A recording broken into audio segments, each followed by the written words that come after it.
Hey, what's up? It's Philip from Easy Tutorials, and let me show you how to show the duplicate data in your Google Sheets. It's very simple to do this. I have this example. You can see the English is occurs 3 times in over here.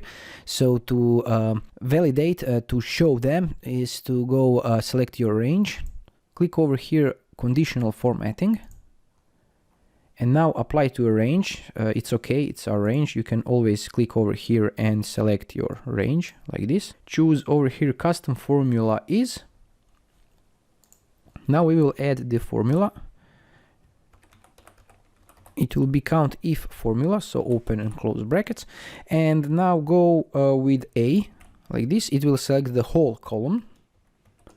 And again, hit A to select the whole column, add a comma and select A1 to be our, we were looking for an English word that is repeating itself. So, and over here, bigger than 2, for example. You can say, if you say 1, it says that occurs more than once. But if I put 2, it says that word English occurs more than 2 times in our column, which is true. It's 3 times. Now change the color over here and click done, and your repeating words will be shown over here under the red color.